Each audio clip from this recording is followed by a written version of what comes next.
Welcome to the fucking show. Welcome to the show, have a seat, my nigga, recline back. Real niggas making a speech, so acknowledge that I never turn bitch to the ops. And I can promise that this 4 nickel tucked on my hip, that bitch Obama black. See a target, lock onto it, then demolish it. Smartalecs, you know who I am. I'm John, the host of Smartalecs, the smartest of all the Smartalecs. We're here with our continuing, It's true. Every week, yeah. Well, I told you when you keep saying it becomes true. Trump ass. So we're going to continue our segment of interviews and guests for the new year like we said we were, keeping our promises unlike our president. Guys said he was Jeffy. He's supposed to say yeah or some shit. So we got my man Rodney, and we got our special guest here. We got RTHECZAR. How you doing today, brother? Good. How about yourself? I'm all right. Oh, sorry. I didn't know you wanted. I'm all right too. Appreciate Good. you. You good, Rodney? Good. You good? All right. Art, you're a rapper, an MC. You got some new material coming out. Yes. I was able to peep some of your stuff today. We heard the single, your new one, Vice Versa. Okay. Right. What's the meaning behind that? What was your inspiration behind that song? Because I really like it. So vice versa, like I actually sat on that beat for a little bit, and I'm like, I had like 4 or 5 different directions I wanted to take it. But then one day, you know what I'm saying, I just was just reminiscing, just thinking about like just chilling with the homies and just, you know what I'm saying, trying to make things happen, you know what I'm saying. You know, we gotta look out for one another, and that's the only way it's gonna make sense, you know what I'm saying. If we don't do it, who will, you know? So that was that motivation. Right. So. Okay. So But in addition to that though, it's a Jay-Z song. Yeah. What's it called? Some Reasonable Doubt. But he was talking about, like, you know, if every nigga in your clique is rich, your clique is rugged, no one will fall because everyone will beat each other's crutches. You know, you know. It's funny you said that because our producer loves that line. That's one of his favorite lines. I also like City Blue though, and one thing, there's a lot of messages throughout the song, but the one that I really liked was your love of Jordans. So I want you to dig in. You said you don't need every pair.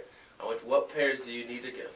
The pairs that I need, I love the ones is, you know, classic.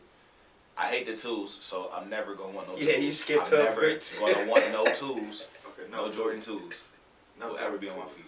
Okay. All right. No twos. Jordan Y'all 3s, heard it. obviously the song was catered to that, you know, because, you know, that was a very significant point in my life. Like, oh shit, like, you know, I got these shoes, you know what I'm saying? But it was like, that shit really was like, oh, you know, life still goes on. Like, these bitches get done in, you know? Like, my first pair of forces stepped in the mud, they was done. I was like, I have been there. Like, yeah. First pair of forces, Dad gave them to me, and he specifically said, now don't go out here and mess up these shoes. Like, those were when they were $60. They're still cheap. Mr. Apple. Day one, right? Right downtown. 2 for $50. Right? Literally day one, went to a friend's house and just slipped my mind, like, let's play basketball. All right. And just... Right. That's how it is. That's how my little brother is. And I had to learn. Too. That's funny. I really like that part of the song because I remember my first pair of Forces. I remember my first pair of Jordans, which was only like 5 years ago. Never really was a Jordan fan. They cost too much. I understand. That was just, I wasn't willing.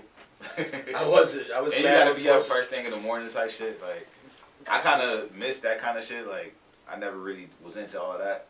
But I ain't gonna lie, the 11's my favorite pair of shoes. I had to get them all black ones. The cap and gown joints. Yeah. I actually got married in them joints too. Okay. I always wanted to get married in some That's 11's. what's up. But like, I didn't think I was actually gonna do it. I'm like, yeah, but she probably gonna talk me out of it. But then when it came to play, I'm like, oh, this is really something I want to do. Like, just because they came out so close to when I got married, it's like, why would I not do this? Right. And they all black. They not even like no goofy colors. You know what I'm saying? Like Right. they straight to the point, patent leather. Like that's the patent leather really would make me, you know, fuck with them. I'm not a big Jordan fan, but I'm sorry. Go ahead, Mr. Host. Oh, no, go ahead. You guys want to expound on some Jordan some more? That was just my favorite part of the song, which is he really likes shoes, and I was like, and damn. you know what? To segue that though, man, you like a very positive rapper, right? You have a lot of positive songs and positive messages in your songs, and the world is so negative, right? And rap music is so negative nowadays. Why do you choose to rap about positivity and things like that? So I done been through a lot with rap. Like I done really got to the point where niggas was fighting. Like niggas just like fighting. You know what I'm saying? Like damn, like niggas who would be cool. You know what I'm saying? Like we cool. Like why is we fighting? You know what I'm saying? Like for real, for real. And it's like damn, like this ain't how we supposed to be. You know what I'm saying? We supposed to be elevating. You know what I'm saying? Like if it was like really like some other shit, just like damn, all right, that's I get that, but it's like nigga, no, we just too. You know what I'm saying? Over music, yeah, like things when we could all do it. Right. You know, that's what's up. And I realized like just the influence that music had. Like I used to go by Killer Mine.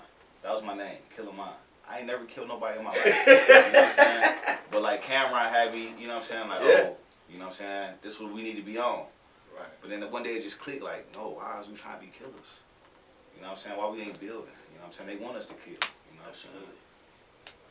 And that is one of the things, because your first album that came out, I have that on my phone as well. I was listening to it on the way here. Which one? Presence of Mind. And that was the one where I first met you. And that was the one that so I might not be the first, excuse me, but the first one that I, really listened to. And that was a couple years ago when I first heard it, I was like, damn, I don't think I've ever, other than someone who labels himself as gospel rapper, have an entire album without using profanity. And I think that's what's up, because I was one of the kids where I didn't like the just talking about shit, that I couldn't relate to, because I was a kid and I wasn't out doing wrong. I went to school every day. I didn't miss school. So to think of the kids now and to be able to listen to, like John said, how everything is so negative, but to still be positive, I commend you on that. That's what's up. That really is dope. Yeah, I mean, I ain't gonna lie. I really feel like, you know what I'm saying, everybody's doing this. You know what I'm saying? Why is that a necessity? You know, so like I actually cuss in my everyday life. People always think, oh, he don't cuss in rap, he must not cuss. I do cuss. However, I try to keep it off the tracks. Plus I want my daughter and my son to be able to jig. Like I love that my little brother know the lyrics to my songs, Like that really mean a lot to me. Like at least I'm touching him, you know what I'm saying? If I ain't touching nobody else, Yeah, that's what's up. So what steps are you taking to take the music outside of Cleveland? So I actually go back and forth from LA, so. Okay, well that would probably answer that We question. should all go there now, because it's like 11 degrees outside. That's what's up. So what do you got any shows here coming up, any shows in LA coming up, anything that you want? Right now I just got a show February 28th. That's going to be in Cleveland at the Garage Shop. You know what I'm saying? It's going to be me, it's going to be Bread, I'm bringing the homie Kyle Mack from Detroit. OK Shay gonna be on the bill. P2 True and Dynasty the Remedy. You know what I'm saying? That's a nice little lineup. Nice You got a nice little deep lineup there. And that's on February 28th. 28th. Garage Shop. Yeah. Okay.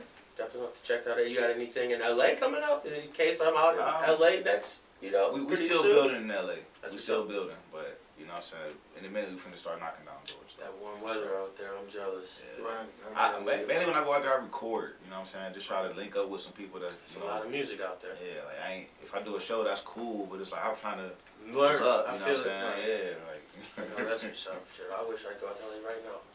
I bet. I ain't gonna lie, not the last time, but the time before last, I caught a flight for $96 round trip. To LA and To back? LA and back. Flew into LAX. Flew into LAX, yes. That's a steal. Bruh, it was like God, cause I had got into another car accident, not the one, Yeah. But I got into another car accident, and then I was like, I can't go to work, cause you know what I'm saying, they had me on the meds. And then my uncle like, what's up? I'm like, man, I'm about to come through. Came through. Damn. This is kind of rotation, like. I wish, man, our flight was so expensive on it. I don't even want to talk about it. What's the next question? That's a whole. I think that's an off the air topic, Oh, but it's my cool when God. we talk about flights. But who's a big influence on your music? Early Kanye. Like, that was my favorite rapper. And I never felt like he was the best rapper, but as far as like connection with what I was walking through, what I was going through, and with being able to have music that correspond with that, Kanye take the cake. Old Kanye. Old Kanye. Do you want the old Kanye back? I do. What you want to say? I like Kanye. Was you upset with him, like, based on his behaviors? Because a lot of us, because if you watch, we had a lot of shows about Kanye. Yeah. And there's things that he's done. And, It's like every week. it sounds like you're a fan as Rodney, and he's